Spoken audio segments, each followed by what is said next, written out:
चले चलो, वहां तक देख लिया आपने। आगे देखिए हाइड्रोक्लोरिक अम्ल का उत्पाद।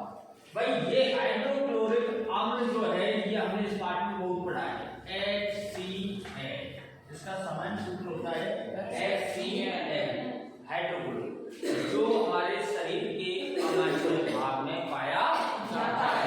कौन सा भाई? हाइड्रोक्लोरिक अम्ल। ठीक है, अब इसके बारे में पढ़ना है। तो देखिए इसका निर्माण पूछ रहा है, तो भाई हाइड्रोक्लोरिक अम्ल का उत्पादन निर्माण कैसे होता है? भाई हाइड्रोक्लोरिक अम्ल का निर्माण कैसे होगा? तो देखिए मेरे लालो, क्लोरीन और हाइड्रोजन, क्लोरीन और हाइड्रोजन, क्लोर क्षार प्रक्रिया महत्वपूर्ण उत्पादन है। क्लोरीन और हाइड्रोजन हमने कहां से उत्पन्न किए? क्लोर क्षार प्रक्रिया से। कहां से? क्लोर क्षार प्रक्रिया। अब भाई क्लोर क्षार प्रक्रिया तो गुरु जी ये क्या था?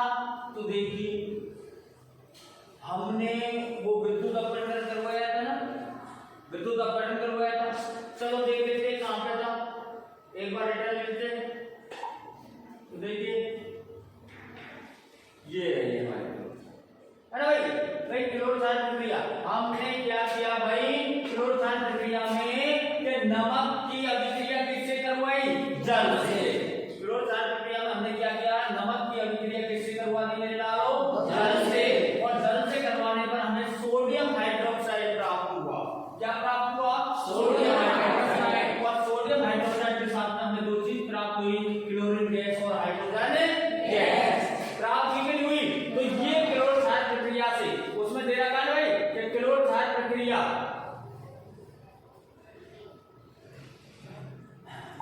हाँ भाई, तो हमने देखा यहाँ हाइड्रोक्लोरिक अम्ल में क्लोरीन गैस और हाइड्रोजन गैस कहां से निकली है? क्लोर क्षार प्रक्रिया।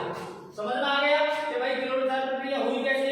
वही हमने सोडियम क्लोराइड की अभिक्रिया किससे करवा दी? जल से। तो हमें क्या प्राप्त हुआ? सोडियम हाइड्रोक्साइड और क्लोरीन गैस और हाइड्रोजन। ठीक है ना? तो ये जिनका उपयोग हाइड्रोक्लोरिक अम्ल बनाने में किया जाता है, जैसे भाई H2 और Cl दोनों आपस में मिल जाएंगे तो किसका उत्पादन कर देंगे? HCl अम्ल का, जिसका नाम क्या है? हाइड्रोक्लोरिक अम्ल। अब समझ में आ गया हाइड्रोक्लोरिक अम्ल का उत्पादन कैसे किया जाता है? तो किसके द्वारा किया जाएगा हाइड्रोक्लोरिक अम्ल का उत्पादन? क्लोरीन गैस और हाइड्रोजन गैस के द्वारा। समझ में आ गया? चले भाई आगे, ठीक है, आगे देखिए। अब भाई हाइड्रोक्लोरिक अम्ल के एक महत्वपूर्ण रसायन है, ये क्या है? महत्वपूर्ण रसायन है। अब देखिए इनका उपयोग निम्न पदार्थों के उत्पादन में किया जाता है। भाई हाइड्रोक्लोरिक अम्ल जो है उससे कौन से पदार्थों का उत्पादन किया जा सकता है? हमें सीखना ही है कि भाई हाइड्रोक्लोरिक अम्ल जो है इससे मिलकर और कौन से नए पदार्थ बनते। भाई केमिस्ट्री में होता क्या है? सिर्फ नए पदार्थ ढूंढते, होता क्या है? नए पदार्थ ढूंढते, हमेशा नए पदार्थ बनने को मांगता है केमिस्ट्री। ठीक है ना? इसमें हमेशा हमने उल्टा किया सुल्टा किया, कैसे भी किया, सिर्फ नया पदार्थ, नया पदार्थ। जैसे तुम भी तो नहीं आए इस दुनिया में, तुम कौन से प्राणी हो भाई? तुम्हारा भी तो स्रोत है आने का, कौन सा? यदि जनन नहीं होता तो तुम आ जाते क्या? टपक जाते क्या? नहीं टपकते ना। अब देखो ये बोर्ड है, डिजिटल है ना? तो ये भी तो निर्माण हुआ है, नया हुआ है, वह भी हुआ, तो ये भी टपका है। विज्ञान में हमेशा नया करने को मांगता है, और तुम भी कुछ नया करो। ऐसा तो कर मत देना कि अभी से 10वीं क्लास में पढ़ रहे हो और बच्चे पैदा कर दो, ऐसा मत कर देना। अरे कुछ ऐसा करो, कुछ ऐसा लाओ जो दुनिया तुमको देखे और तुम्हारे आविष्कार को देखे। कुछ ऐसा बनाओ। आप पेपर में नहीं पढ़ते कि 10th में पढ़ने वाले बच्चे ने फलानी चीज बनाई, 12th में पढ़ने वाले बच्चे ने मिसाल का निर्माण कर दिया, तो वो नया है। और तुम कर दो बच्चे पैदा, तो भाई ये तो पुराना सिस्टम है। ठीक है ना? सब करते आए। कहीं तुम वजीपुर जाके ये काम तो नहीं करते हो?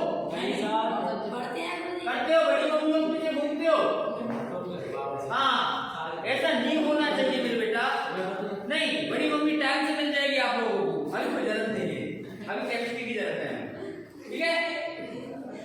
अब देखिए HCl अम्ल का उपयोग किसमें किया जाता है? दवाइयों के निर्माण में। भाई दवाइयों के निर्माण में हम किसका उपयोग करेंगे? HCl अम्ल। ठीक है, आगे देखिए सौंदर्य प्रसाधन। भाई ये आ गई बात बहुत अच्छी। आप लगाते हो ना क्रीम सुंदर दिखने के लिए, लगाते हो ना, है मेकअप जिसे बोलते हैं। कभी कभी आप शादी ब्याह में गए तो आपने लड़कियों को देखा ना, लुगाइयों को देखा है ना, लुगाइयों को। तो लुगाइयों का जब फोटो खींचता है ना तो उनका चेहरा कम दिखाई देता है और मेकअप ज्यादा।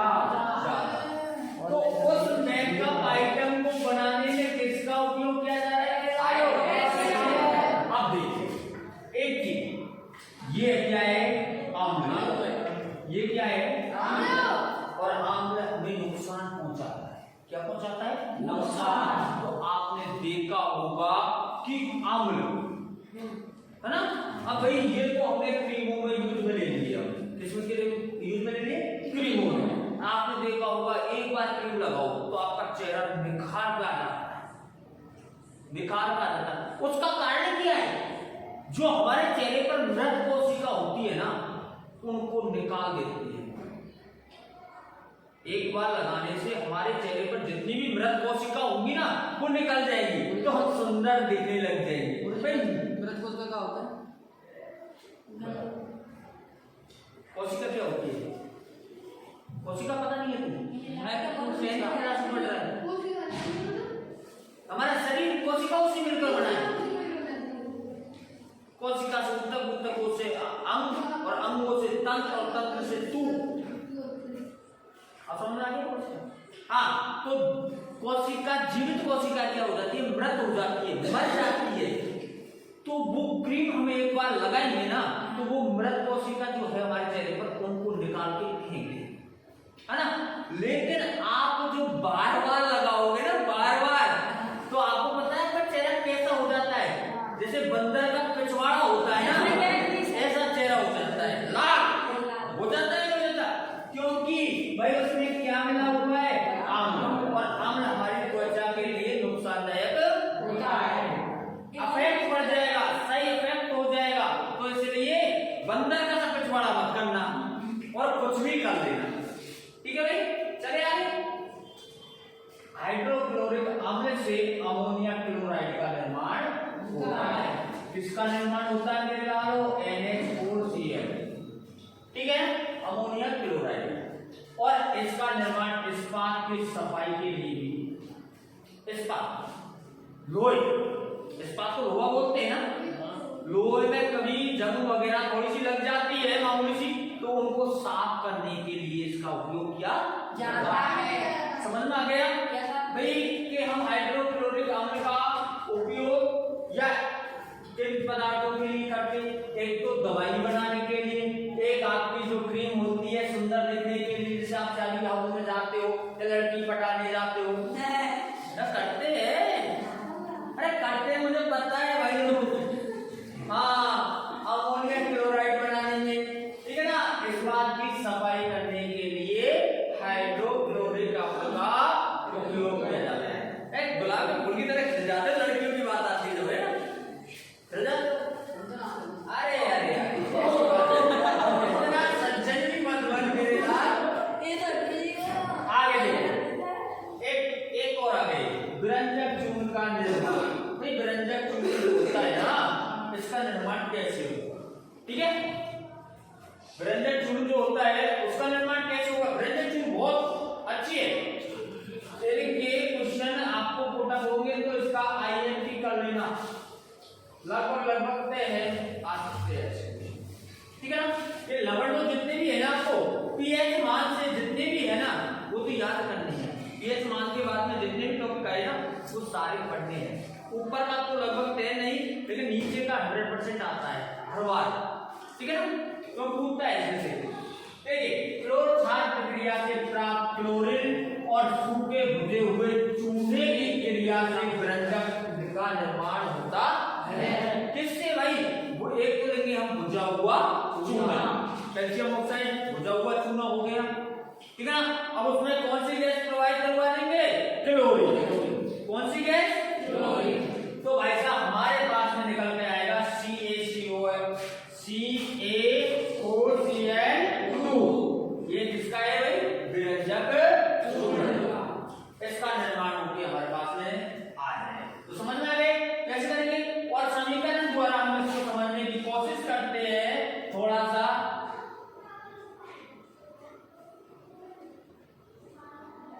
ठीक है भाई, चले समीकरण द्वारा समझे। देखिए हमने क्या ले लिया, कैल्शियम हाइड्रोक्साइड ले लिया। कैल्शियम हाइड्रोक्साइड क्या होता है, भुजा हुआ चूना, और भुजे हुए चूने में क्या प्रोवाइड करवा दिया हमने, क्लोरीन गैस। क्या निकल के आया, कैल्शियम ऑक्साइड क्लोराइड और H2O, मतलब विरंजक चूर्ण और जल निकल के सामने आ गया, ठीक है ना।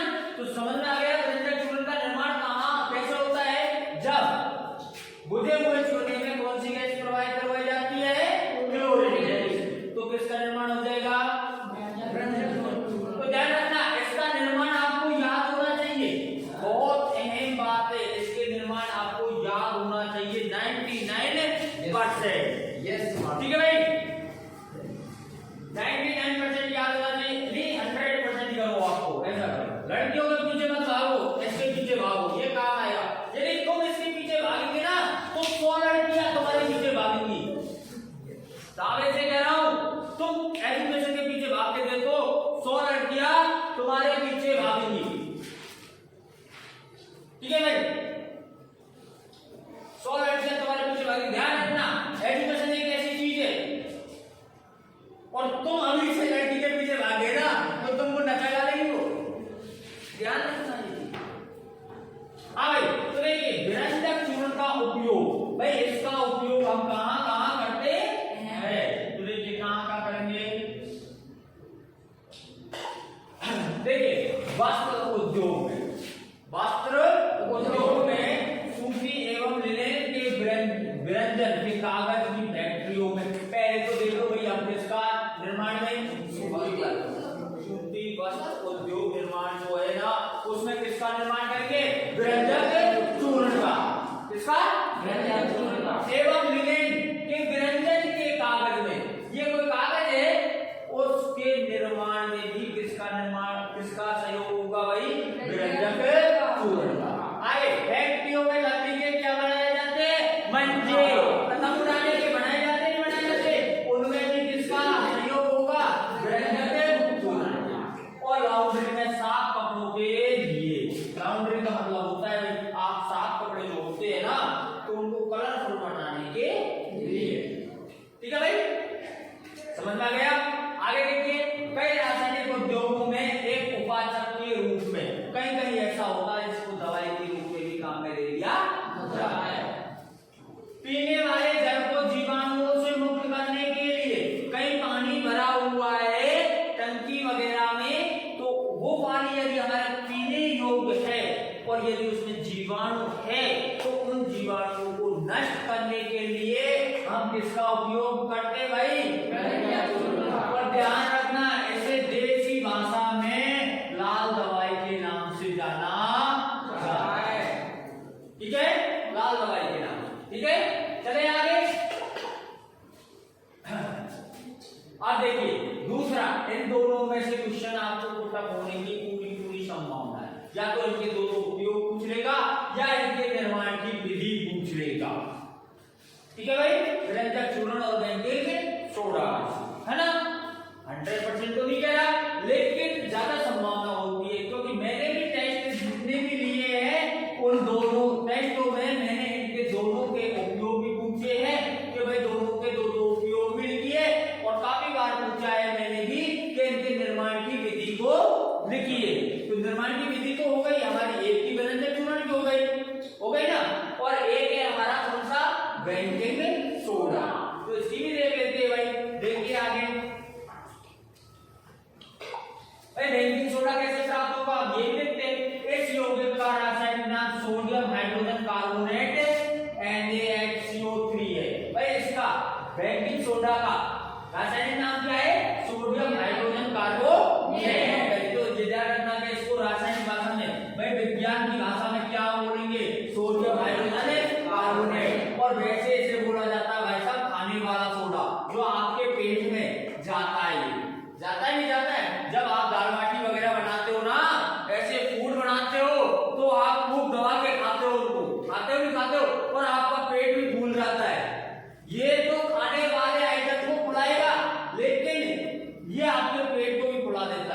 स्वादिष्ट होता है। ठीक है, आगे देखते हैं भाई। कच्चे पदार्थों में सोडियम क्लोराइड का उपयोग कर इसका निर्माण किया जाता है। कच्चे पदार्थों में किसका, सोडियम क्लोराइड का उपयोग करेंगे तो ये हमारे पास में निकल के आ जाएगा। कैसे, कच्चे पदार्थों में सोडियम क्लोराइड का उपयोग करने पर ये हमारे पास में निकल के आ जाएगा। वैसे भी देखिए, हम इसे समीकरण की सहायता से समझते हैं कि कच्चे पदार्थ कौन से होते हैं। जैसे भाई यहाँ क्या है, नमक। नमक, जल और कार्बन डाइऑक्साइड और अमोनिया तीनों की अभिक्रिया करवाई है। चारों की क्या करवा दी, अभिक्रिया। कौन कौन से, नमक, जल, कार्बन डाइऑक्साइड और अमोनिया। ठीक है ना, तो NH4 अमोनिया क्लोराइड और NaHCO3 हाइड्रोजन कार्बोनेट निकल के आ गया भाई। ये निकल के आ गया कि नहीं आ गया, सोडियम हाइड्रोजन कार्बोनेट निकल के आ गया, निर्माण हो गया इसका। तो हुआ, देखिए साहब, ये आ गया ना, सोडियम हाइड्रोजन कार्बोनेट का निर्माण हो गया। किससे हुआ, ध्यान रखना, किसके द्वारा हुआ है, सोडियम क्लोराइड, जल, कार्बन डाइऑक्साइड और अमोनिया।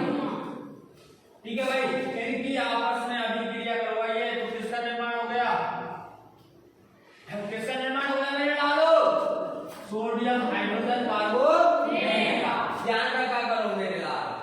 इस प्रक्रिया के दो महत्वपूर्ण उत्पाद है। कौन कौन से महत्वपूर्ण उत्पाद, अमोनियम क्लोराइड और बेंजीन सोडा। एक तो क्या बन जाएगा, अमोनियम क्लोराइड और दूसरा क्या बनेगा भाई, बेंजीन सोडा। ठीक है ना, दो घटक प्राप्त हुए हमें इससे, हुए कि नहीं हुए, ये अमोनियम क्लोराइड और क्या हुआ, सोडियम हाइड्रोजन कार्बोनेट प्राप्त हुए ना। तो ये मुख्य दो घटक प्राप्त होते, किनके मिलने से, सोडियम भाई मिलेंगे जब तो प्राप्त होंगे। समाज के भाषा में मैं बोलूं, तुम्हारे मम्मी पापा नहीं मिले क्या, मिले कि नहीं मिले, मिले।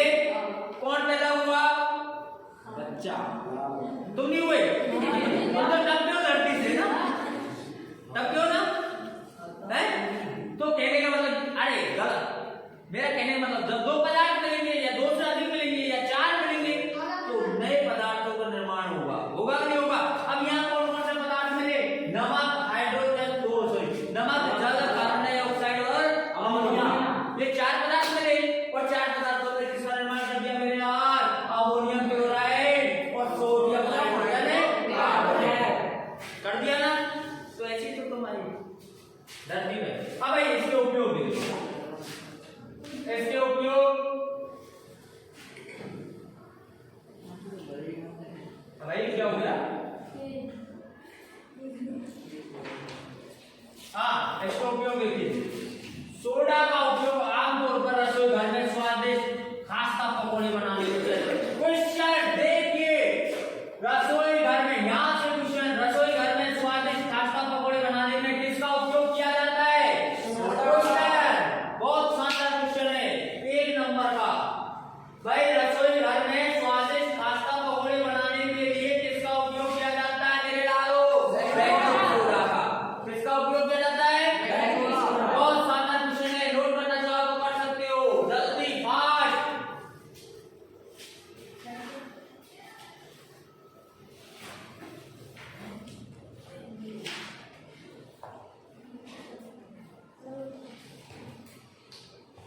ठीक है भाई, उत्तर मिल गया। क्या था, बेकिंग सोडा, खाने वाला सोडा ना, धुलाई करने वाला सोडा मत लिख देना, व्यंजन चूर्ण मत लिख देना। कौन सा लिखोगे, बेकिंग सोडा।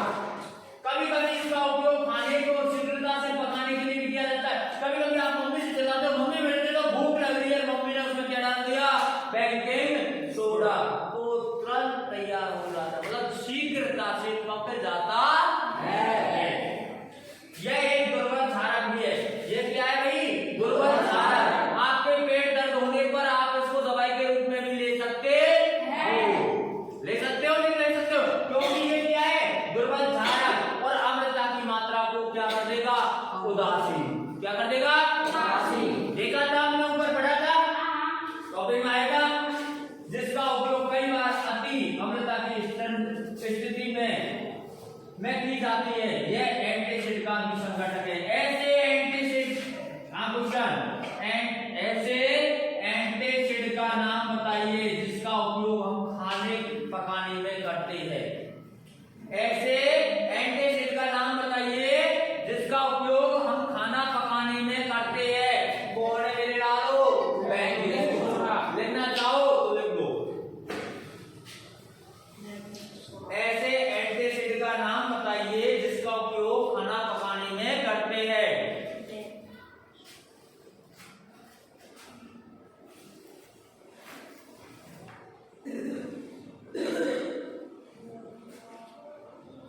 तेरे को संडे को लाऊंगा, ठीक है? तेरे को संडे को लाऊंगा। ऐसे एंटीसिड का नाम बताइए जिसका उपयोग हम खाना पकाने में करते हैं। क्या है भाई? Baking soda. ठीक है भाई, चले आगे। इसका उपयोग सोडा अम्ल, इसमें सोडा अम्ल अम्लीय सामग्री में भी किया जाता है और इसका उपयोग बेकिंग पाउडर को बनाने में भी किया जाता है। इससे बेकिंग पाउडर बनेगा। भाई बेकिंग सोडा और पाउडर दोनों अलग अलग होते हैं। सोडा तो खाने का होता है और बेकिंग पाउडर आपने देखा डिटर्जेंट बेकिंग पाउडर, हाँ ना, सबसे कपड़ा धोइए और चमकदार पाइए। होता है क्या होता है? अरे वो आते हैं ना भील, घड़ी, निरमा, वॉशिंग पाउडर। तो वो वॉशिंग पाउडर किसका बना होता है मेरे लालो? और बेकिंग पाउडर का निर्माण किसके द्वारा होता है? आपको पता है? Baking soda. किसके द्वारा होता है? Baking soda. ध्यान रखोगे, इसे बेकिंग पाउडर का निर्माण किसके द्वारा होता है? Baking soda. ठीक है, चले आगे। है भाई, चले। तो देखिए, खाना पकाते समय जब इसे गर्म किया जाता है तो निम्न अभिक्रिया होती है। खाना पकाने पर बेकिंग पाउडर क्या हो जाएगा? बेकिंग सोडा क्या हो जाएगा? गर्म हो जाएगा, नहीं हो जाएगा? तो देखिए क्या होता है, ये हमारा बेकिंग सोडा है, इसको हमने क्या किया? गरम किया है, उष्मा दी है, तो ये किसमें टूट गया? सोडियम कार्बोनेट, जल और कार्बोनाइल ऑक्साइड। तो देखिए यहाँ बेकिंग सोडा व टार्टिक अम्ल जैसे मंद खाद्य अम्ल के मिश्रण से बेकिंग पाउडर का निर्माण होता है। ठीक है भाई, बेकिंग सोडा बेकिंग पाउडर का निर्माण किससे होता है? बेकिंग सोडे में क्या मिला दिया जाएगा? टार्टिक अम्ल मिला दिया जाएगा और मध्य खाद्य अम्ल के मिश्रण से इसका निर्माण हो जाएगा बेकिंग पाउडर। जब बेकिंग पाउडर को जल में मिलाकर गर्म किया जाता है तो ये कार्बन डाइऑक्साइड, जल और अम्ल सोडियम लवण प्रदान करता है। क्या करेगा भाई? देखिए, जब बेकिंग पाउडर को हमने किसमें मिला दिया? जल में, और क्या कर दिया? तो किसका निर्माण हुआ? कार्बन डाइऑक्साइड, जल, अम्ल और सोडियम लवण, है ना, जिसकी अभिक्रिया देखते हम क्या है भाई। देखिए NaHCO3 बेकिंग क्या हो गया? सोडा हो गया। अब इसमें क्या मिला दिया? हाइड्रोजन। तो किसमें टूट गए? कार्बन डाइऑक्साइड और जल और अम्ल में। और किसमें टूट गया? अम्ल में। सोडियम लवण कौन सा अम्ल प्राप्त हुआ है? अम्ल का कौन सा लवण प्राप्त हुआ है? सोडियम लवण। इस अभिक्रिया से कार्बन डाइऑक्साइड उत्पन्न होती और जो ब्रेड या केक को फुलाने या स्पंजी बनाने में कार्य करती है। आपने देखा होगा, खाया होगा केक, बर्थडे केक तो बनाया होगा, बनाते हो ना? नहीं बनाते? तो वो फूला हुआ क्यों आता है केक भाई? तो इस कार्बन डाइऑक्साइड का उपयोग वहां किया जाता है। ठीक है ना? बेकिंग सोडा मिला के हम क्या कर देंगे? उसको गरम करेंगे तो किसका निर्माण हो जाएगा भाई? ठीक है भाई, यहाँ आपकी